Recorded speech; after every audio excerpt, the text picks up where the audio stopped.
Okay, so I don't know about you guys, but pine cones are literally everywhere here in Massachusetts. So what I thought I'd do today is make a pine cone wreath with all of you. So I'm just gathering some from my yard, and what we're gonna do now is preheat our oven to 250 degrees and bake those suckers like they're cookies.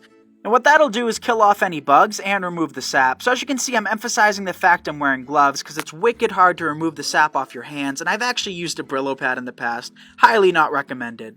So you're probably not going to want to stack them like I did, but nobody's got time to, bake 3 or 4 sheets of pine cones. But now we're just going to take a floral stem with a piece of wire and just wrap it around the pine cones. So I actually came back in with a little bit of hot glue to really make sure that it's in there and it's not going to fall out because I am going to keep this from the interior of my home.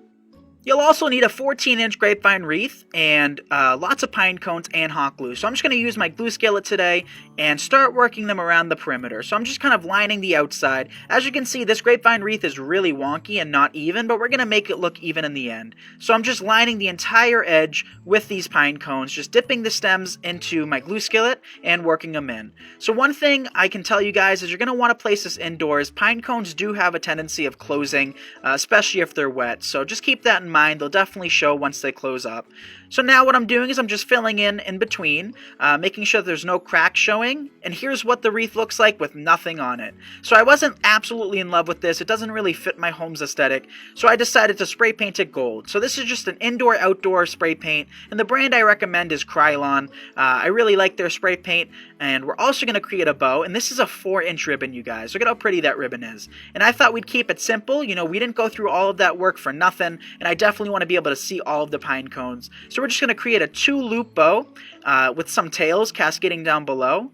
Now we're cutting off the tails off our bow, and we're going to just secure this using a pipe cleaner. So I actually doubled up the pipe cleaner to feed it through the pine cone wreath, but I really like this bow. It's very simple, and to really create a professional touch, we are going to dovetail this. So to dovetail, we're just going to take scissors, fold our ribbon in half, and cut from the middle out towards the wired edge at an angle, and that reveals a nice edge, and not just, kind of the basic standard ribbon edge.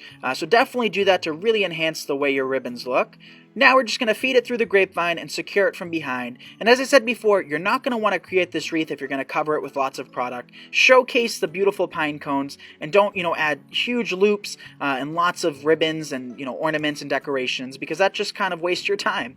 So this is what it looks like, and this is definitely more my speed. This definitely fits my home a lot better than just the natural look. So I did spray paint the wreath. However, I did run out of spray paint. I used a very old can, so it just has a kind of a light coating of the gold.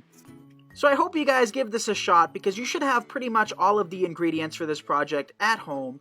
So if you guys don't mind giving this video a like as well as a share, I would greatly appreciate it, as well as checking out all of our social media handles under Nick's Seasonal Decor. So this is Nick Pinecones, and thank you so much for watching my video, and I'll see you all in the next tutorial. Bye everyone.